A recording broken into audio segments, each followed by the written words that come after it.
નમસ્કાર વિદ્યાર્થી મિત્રો, ધોરણ 10 સામાજિક વિજ્ઞાન જેની અંદર પ્રકરણ 13 ઉત્પાદન ઉદ્યોગો, જેમાં વિદ્યાર્થી મિત્રો આપણે સ્વાધ્યાયનો અભ્યાસ ચાલુ છે.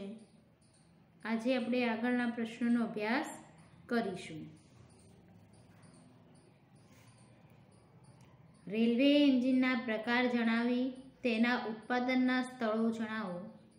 તો રેલવે એન્જિનના 3 પ્રકાર છે: વરાળ એન્જિન, ડીઝલ એન્જિન અને વિદ્યુત એન્જિન. વિદ્યાર્થી મિત્રો, ખાસ યાદ રાખવાનું કે રેલવે એન્જિનના મુખ્ય 3 પ્રકારો છે: વરાળ એન્જિન, ડીઝલ એન્જિન અને વિદ્યુત એન્જિન. વર્તમાન સમયમાં વરાળથી ચાલતા એન્જિનનો ઉપયોગ માત્ર પ્રવાસન હેતુથી ચલાવાતી હેરીજેટ રેલવેમાં જ થાય છે. ડીઝલ અને વિદ્યુત એન્જિનોનું ઉત્પાદન પશ્ચિમ બંગાળમાં મેહિજામમાં ચિત્તરંજન લોકોમોટિવ વર્ક્સમાં અને વારાણસીમાં ડીઝલ લોકોમોટિવ વર્ક્સમાં થાય છે. એટલે કે વર્તમાન સમયમાં જે વરાળથી ચાલતા જે એન્જિનો છે એ એન્જિનનો ઉપયોગ માત્ર પ્રવાસન હેતુથી ચલાતી જે હેરીજેટ રેલવે છે એમાં જ કે થતો હતો. ત્યારબાદ પછી કે ડીઝલ અને વિદ્યુત એન્જિનનું ઉત્પાદન પશ્ચિમ બંગાળની અંદર મિહિજામમાં જે ચિત્તરંજન જે લોકોમોટિવ વર્કર્સ છે અને વારાણસીની અંદર ડીઝલ લોકોમોટિવ વર્કર્સની અંદર ડીઝલ અને વિદ્યુત એન્જિનનું ઉત્પાદન કરવામાં આવ્યું. નવો પ્રશ્ન છે: ભારતમાં સડક વાહનો વિશે ટૂંકમાં માહિતી આપો. આઝાદી પહેલાં વિદેશોમાંથી આયાત કરેલા ગાડીના જુદા જુદા ભાગોને જોડીને ગાડીઓ બનાવવામાં આવતી હતી. આજે ભારતમાં ટ્રક, બસ, મોટરકાર, મોટરસાઇકલ, સ્કૂટર, સાયકલ વગેરે વાહનો બનાવવાના કારખાના સ્થપાયા છે. એટલે કે આઝાદી પહેલાં જે વિદેશોમાંથી જે આયાત કરેલા ગાડીના જુદા જુદા ભાગો હતા એ ભાગોને જોડી અને ગાડીઓ બનાવવામાં આવતી હતી. અને આજે તો કે ભારતની અંદર ટ્રક છે, બસ, મોટરકાર, સ્કૂટર, સાયકલ વગેરે વાહનો બનાવવાના કારખાના સ્થપાયા છે. દેશમાં સડક વાહનોનું ઉત્પાદન ખાનગી ક્ષેત્રે થાય છે. વ્યવસાયિક વાહનોના ઉત્પાદનમાં વિશ્વમાં ભારતનું સ્થાન 5મું છે. એટલે કે જે દેશમાં સડક વાહનો છે એ સડક વાહનોનું ઉત્પાદન ખાનગી ક્ષેત્રે થાય છે. વ્યવસાયિક જે વાહનો છે એ વાહનોના ઉત્પાદનમાં વિશ્વમાં ભારતનું સ્થાન જે છે એ સ્થાન 5મું છે. આજે દેશમાં તૈયાર થતા વાહનો અને તેના જુદા જુદા ભાગોની વિદેશમાં નિકાસ કરવામાં આવે છે. એટલે કે ઘણા બધા વાહનો આપણે બનાવીએ છીએ, એટલે જુદા જુદા ભાગના જે વાહનો છે એમને જુદા જુદા વિદેશની અંદર આપણે નિકાસ કરીએ છીએ. ભારતમાં ટ્રેક્ટર અને સાયકલનું મોટા પ્રમાણમાં ઉત્પાદન થાય છે. આ વાહનોની વિદેશમાં નિકાસ પણ કરવામાં આવે છે. શું કહે છે કે જે ટ્રેક્ટર અને સાયકલો છે એ પણ આપણે કે મોટા પાયેનું ઉત્પાદન કરીએ છીએ, એટલા માટે કે આ જે વાહનો છે એ વાહનોને આપણે વિદેશમાં નિકાસ કરવામાં આવે છે. ત્યારબાદ છે ભારતમાં રાસાયણિક ખાતર ઉદ્યોગની ટૂંકમાં માહિતી આપો. જે રાસાયણિક ખાતર છે એની સમજૂતી આપણે મેળવવાની છે. તો કે ભારતમાં રાસાયણિક ખાતરનું પહેલું કારખાનું 1906માં તમિલનાડુના રાનીપેટ ખાતે સ્થપાયું હતું. પરંતુ આ ઉદ્યોગોનો વાસ્તવિક વિકાસ 1951માં ફર્ટિલાઇઝર કોર્પોરેશન ઓફ ઇન્ડિયા દ્વારા ઝારખંડના સિંદરીમાં સ્થપાયેલા કારખાનાથી થયો. શું કહે છે વિદ્યાર્થી મિત્રો કે ભારતમાં જે રાસાયણિક ખાતર છે એ ખાતરનું પહેલું કારખાનું આપણે 1906માં તમિલનાડુની અંદર જે રાણીપેટ છે એ ખાતે સ્થપાયું. આ ઉદ્યોગોનો જે વાસ્તવિક વિકાસ છે એ 1951ની અંદર ફર્ટિલાઇઝર કોર્પોરેશન ઓફ જે ઇન્ડિયા દ્વારા ઝારખંડના સિંદરીમાં સ્થપાયેલું જે કારખાના છે ત્યાં કે થયું હતું.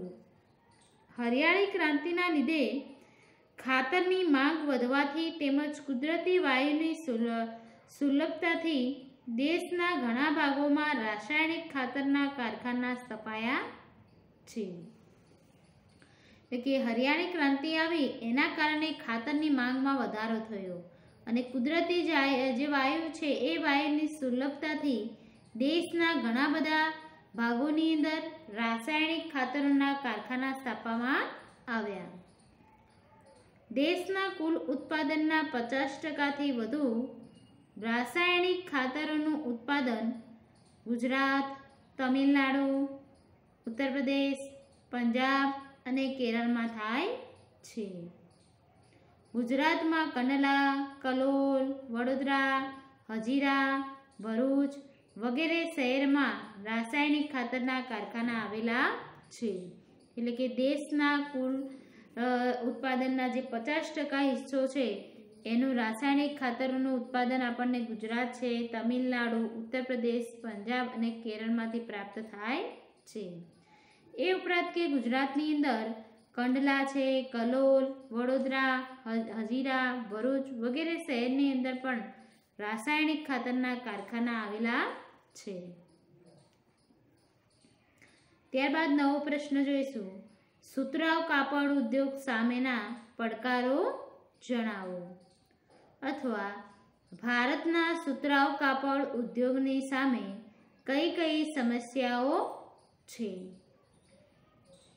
તો ઊંચી જાતના રૂની અછત જે સમસ્યાઓ છે એ, પછી જર્જરિત થઈ ગયેલી જૂની યંત્ર સામગ્રીનો ઉપયોગ, અનિયમિત વીજ પુરવઠો, શ્રમિકોની ઓછી ઉત્પાદકતા, કૃત્રિમ રેસાના કાપડની સ્પર્ધા, વૈશ્વિક બજારમાં તીવ્ર સ્પર્ધા છે એ તીવ્ર સ્પર્ધા વગેરે પડકારો સમસ્યાઓ છે.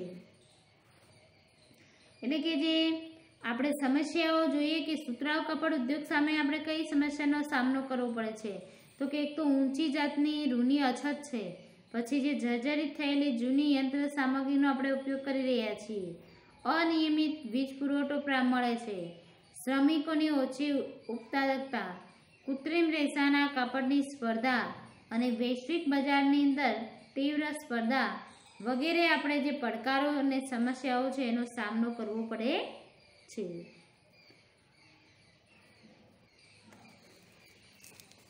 નવો પ્રશ્ન. ભારતમાં સુતરાઉ કાપડની મિલો મુખ્યત્વે કયા કયા આવેલી છે? તો ભારતમાં સુતરાઉ કાપડની મિલો મુખ્યત્વે મહારાષ્ટ્ર, ગુજરાત, તમિલનાડુ, પશ્ચિમ બંગાળ, ઉત્તર પ્રદેશ અને મધ્યપ્રદેશમાં કેન્દ્રિત થયેલી છે. મહારાષ્ટ્રમાં મુખ્યત્વે મુંબઈ, સોલાપુર, પુણે, કોલ્હાપુર, જલગાંવ અને નાગપુર. ગુજરાતમાં અમદાવાદ, સુરત, કલોલ, ભરૂચ, પોરબંદર, ભાવનગર, વડોદરા અને રાજકોટ. તમિલનાડુમાં કોઈમ્બતુર, ચેન્નઈ અને મદુરાઈ. પશ્ચિમ બંગાળમાં હાવડા, કોલકાતા, મુર્શિદાબાદ અને શ્રીરામપુર. ઉત્તર પ્રદેશની અંદર કાનપુર, આગ્રા, ઇટાવા, લખનઉ અને મોદીનગર તથા પશ્ચિમ બંગાળમાં ગ્વાલિયર, ઇન્દોર, ઉજ્જૈન અને દેવાસમાં આ મિલો આવેલી છે. એટલે કે જે સુરતની જે સુતરાઉ કાપડની મિલો છે એ મુખ્યત્વે મહારાષ્ટ્ર, ગુજરાત, તમિલનાડુ, પશ્ચિમ બંગાળ અને ઉત્તર પ્રદેશ અને મહારાષ્ટ્રની અંદર જોવા મળે છે. એ ઉપરાંત એ મુખ્યત્વે જે રાજ્યો છે એની અંદર પણ જે સિટીઓ છે એ સિટીઓની અંદર પણ કે સુતરાઉ કાપડની મિલો આપણને જોવા મળે છે. આ ઉપરાંત રાજસ્થાન, પંજાબ, હરિયાણા વગેરે રાજ્યોમાં પણ સુતરાઉ કાપડની મિલો આવેલી છે. એટલે કે આ સિવાયની બીજી પણ કે રાજસ્થાન જે છે, પંજાબ છે, હરિયાણા વગેરે રાજ્યોની અંદર પણ આપણને સુતરાઉ કાપડની મિલો જોવા મળે છે.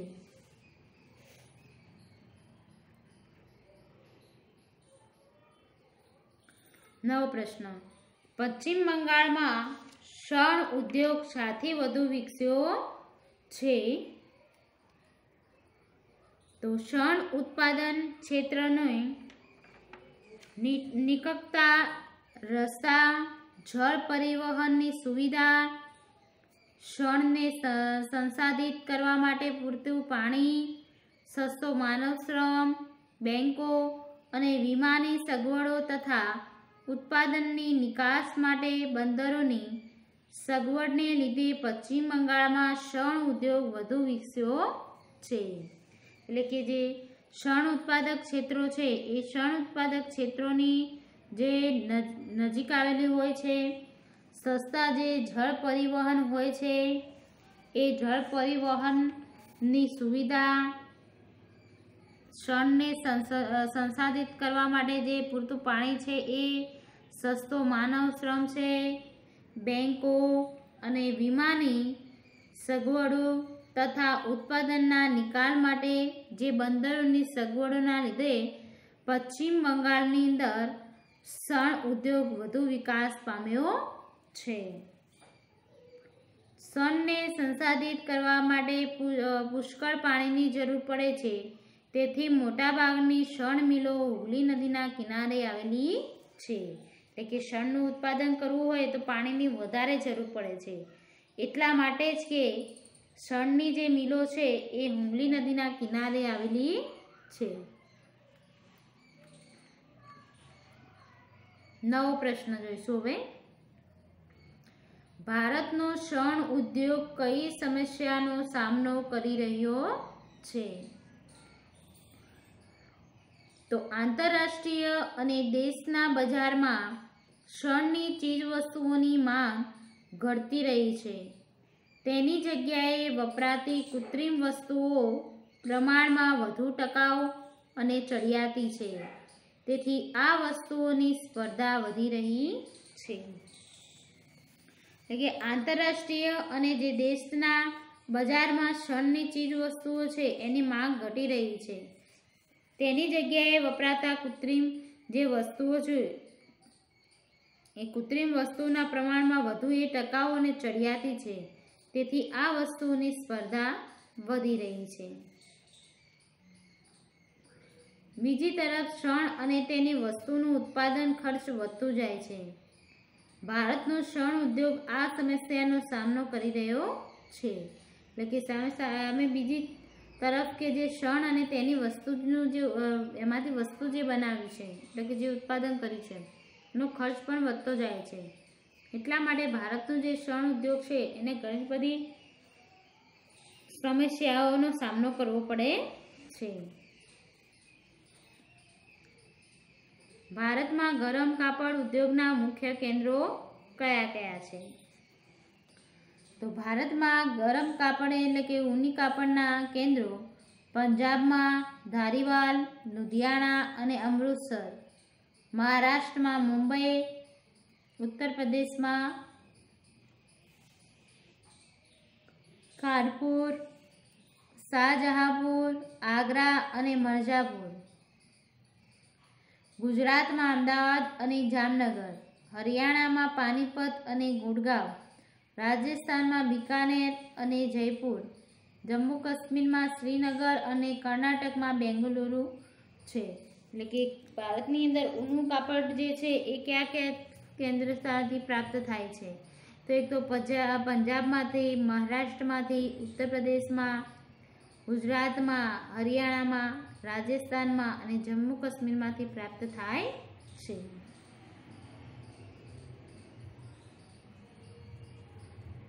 ભારતમાં લોખંડ પોલાદના કારખાના ક્યાં ક્યાં આવેલા છે? તો ભારતમાં લોખંડ પોલાદના કારખાના ઝારખંડમાં જમશેદપુર અને બોકારો ખાતે, પશ્ચિમ બંગાળમાં દુર્ગાપુર અને બર્ણપુર ખાતે, કર્ણાટકમાં ભદ્રાવતી અને વિજયનગર ખાતે, છત્તીસગઢમાં ભિલાઈ ખાતે, ઓડિશામાં રાઉરકેલા ખાતે, આંધ્રપ્રદેશમાં વિશાખાપટ્ટનમ ખાતે, આ તમિલનાડુમાં સેલમ ખાતે આવેલા છે. એટલે કે ભારતની અંદર પણ લોખંડ પોલાદના કારખાના ઘણી બધી જગ્યાએ જોવા મળે છે. જેમ કે જમશેદપુરની અંદર, ઝારખંડની અંદર, પશ્ચિમ બંગાળમાં, કર્ણાટકની અંદર, છત્તીસગઢની અંદર, ઓડિશાની અંદર અને આંધ્રપ્રદેશ તેમજ તમિલનાડુની અંદર આપણને ભારતના લોખંડ પોલાદના કારખાના જોવા મળે છે.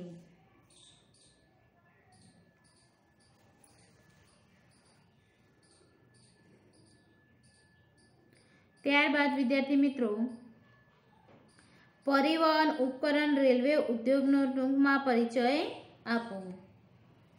ભારતીય રેલ પોતાની જરૂરિયાતના ઉપકરણો જેવા કે રેલવે એન્જિન, મુસાફરીના ડબ્બા, માલગાડીના વેગનો વગેરે પોતે તૈયાર કરે છે. રેલના પાટા, રેલ સ્લીપરો અને એન્જિન પાર્ટ્સ અને વ્હીલ ભારતમાં લોખંડ પોલાદના કારખાનામાં બને છે. એટલે કે જે ભારતીય રેલ છે એ પોતાની જરૂરિયાતના કે ઉપકરણો જેવા કે રેલવે એન્જિન છે, મુસાફરીના ડબ્બા છે, માલગાડીના જે વેગો છે વગેરે પોતે જાતે તૈયાર કરે છે.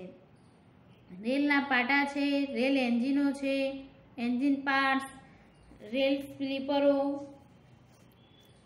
મિલ, આ બધું કે લોખંડ પોલાદની મિલો છે એટલે કે કારખાના છે ત્યાં બનાવવામાં આવે છે.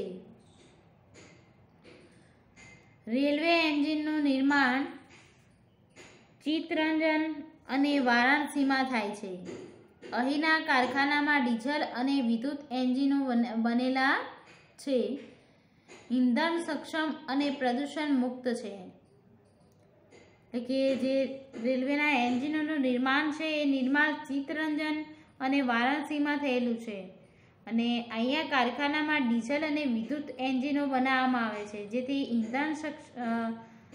ઇંધણનો ઉપયોગ કરી અને પ્રદૂષણથી મુક્ત બની જાય છે. મુસાફરીના ડબ્બા પેરામ્બૂર, બેંગલુરુ, કપૂરથલા અને કોલકાતામાં બને છે. એટલે કે જે મુસાફરીઓ માટેના જે ડબ્બા હોય છે રેલગાડીના, એ ડબ્બા પેરામ્બૂર છે, બેંગલુરુ છે, કપૂરથલા અને કોલકાતામાં આવા ડબ્બા તૈયાર કરવામાં આવે છે. વેગનો રેલના કારખાના તેમજ ખાનગી ક્ષેત્રમાં બનાવવામાં આવેલા છે. જે માલગાડીના વેગ છે એ ખાનગી જે કારખાના હોય છે એ ખાનગી કારખાનાઓની અંદર એ તૈયાર કરવામાં આવેલા છે. તો વિદ્યાર્થી મિત્રો, આપણે જે પ્રશ્નો જોયા છે એ ફરી એક વખત જોઈ લઈએ જેથી ખ્યાલ આવી જાય. આપણે જોઈએ તો કે રેલવે એન્જિનના જે પ્રકારો છે એ પ્રકારો જણાવવાના અને તેના ઉત્પાદનના જે સ્થળો છે એ સ્થળો. તો રેલવે એન્જિનના મુખ્ય 3 પ્રકારો છે: વરાળ એન્જિન, ડીઝલ એન્જિન અને વિદ્યુત એન્જિન. જે કે વર્તમાન સમયમાં જે વરાળ છે એ વરાળથી ચાલતા એન્જિનનો આપણે ઉપયોગ કરીએ છીએ અને પહેલાં ડીઝલ અને વિદ્યુત દ્વારા ચાલતા એન્જિનો આપણને જોવા મળતા હતા. ત્યારબાદ જોઈએ તો આપણે ભારતના સડક વાહનો વિશે ટૂંકમાં માહિતી આપો. તો કે આઝાદી પહેલાં વિદેશમાંથી આયાત કરેલા જે ગાડી છે એ જુદા જુદા ભાગોને જોડી અને એમાંથી પછી ગાડી બનાવવામાં આવતી હતી. પરંતુ વર્તમાન સમયની અંદર આપણે ટ્રક છે, બસ છે, મોટર કાર છે, સાયકલ છે, સ્કૂટર છે વગેરે જે વાહનો છે એ વાહનોના કારખાનો સ્થપાયા છે અને એને આપણે બનાવીએ છીએ. જે વ્યવસાયિક વાહનનું ઉત્પાદનમાં વિશ્વની દ્રષ્ટિએ ભારતનો ક્રમ જોઈશું તો કે 5મો આવે છે. ત્યારબાદ જોઈએ તો ભારતમાં રાસાયણિક ખાતરનો ઉદ્યોગ. જે રાસાયણિક ખાતર છે એ તો જે રાસાયણિક ખાતર છે એ ઈસવીસન 1906માં તમિલનાડુના રાણીપેટ ખાતે સ્થપાયું, પરંતુ જેનો વાસ્તવિક વિકાસ 1951ની અંદર ફર્ટિલાઇઝર કોર્પોરેશન ઓફ ઇન્ડિયા દ્વારા ઝારખંડના જે સિદ્ધીની અંદર સ્થપાયેલા કારખાના છે એ કારખાનાથી થયો છે કે અને હરિયાળી ક્રાંતિના લીધે ખાતરની માંગમાં પણ કે વધારો થવા લાગ્યો. લોકો જાગૃત થઈ અને ખાતરનો ઉપયોગ કરવા લાગ્યા. રાસાયણિક ખાતરનું ઉત્પાદન ભારતની અંદર 50%થી વધુ થાય છે, જે ગુજરાત, તમિલનાડુ, ઉત્તર પ્રદેશ, પંજાબ અને કેરળની અંદર થાય છે. ત્યારબાદ છે સુતરાઉ કાપડ ઉદ્યોગના સામેના પડકારો. તો સુતરાઉ કાપડ ઉદ્યોગની અંદર આપણે કઈ સમસ્યાનો સામનો કરવો પડે તો કે ઊંચી જાતિના રૂની અછત, જર્જરિત થઈ ગયેલી જૂની યંત્ર સામગ્રી, અનિયમિત વીજ પુરવઠો, શ્રમિકોની ઓછી ઉત્પાદકતા, કૃત્રિમ રેસાના કાપડની સ્પર્ધા, વૈશ્વિક બજારમાં તીવ્ર સ્પર્ધાઓ છે એનો આપણે સામનો કરવો પડે છે. ભારતમાં સુતરાઉ કાપડની મિલો વિશે પણ આપણે જોયું કે મુખ્યત્વે ક્યાં ક્યાં આવેલી છે તો મહારાષ્ટ્ર છે, ગુજરાત છે, તમિલનાડુ છે, પશ્ચિમ બંગાળ છે, ઉત્તર પ્રદેશ છે અને મધ્યપ્રદેશની અંદર ભારતની સુતરાઉ કાપડની મિલો આવેલી છે. પશ્ચિમ બંગાળમાં શણ ઉદ્યોગ સાથે વિકસ્યો છે.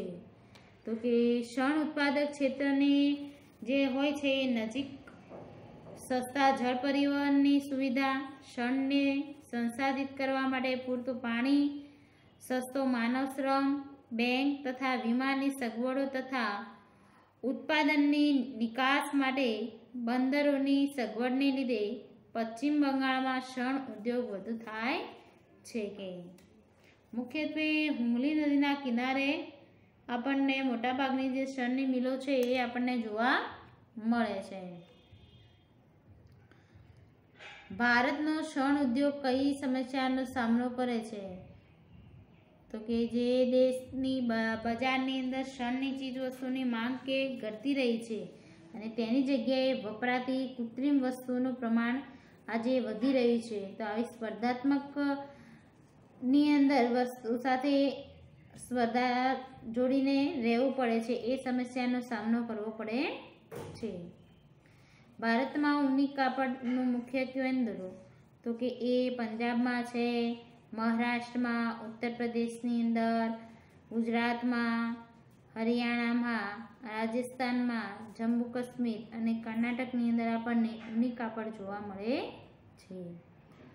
ભારતમાં લોખંડ પોલાદના કારખાના ક્યાં ક્યાં છે તો ભારતના લોખંડ પોલાદના કારખાના ઝારખંડની અંદર, પછી પશ્ચિમ બંગાળની અંદર, પછી કર્ણાટકમાં, છત્તીસગઢમાં, ઓડિશામાં, આંધ્રપ્રદેશની અંદર અને તમિલનાડુની અંદર લોખંડ પોલાદના કારખાના જોવા મળે છે. ત્યારબાદ પરિવહન ઉપકરણ રેલવે ઉદ્યોગ ટૂંકમાં તો કે ભારતીય રેલ પોતાની જરૂરિયાતના જે ઉપકરણો છે જેવા કે રેલવે એન્જિન છે, મુસાફરીના ડબ્બા છે, માલગાડીના જે વેગ વગેરે પોતે જાતે જ તૈયાર કરે છે.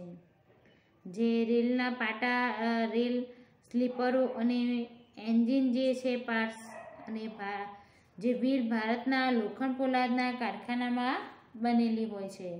જે રેલવે એન્જિન છે એનું નિર્માણ ચિત્તરંજન અને વારાણસીની અંદર થયેલું આપણને જોવા મળે છે.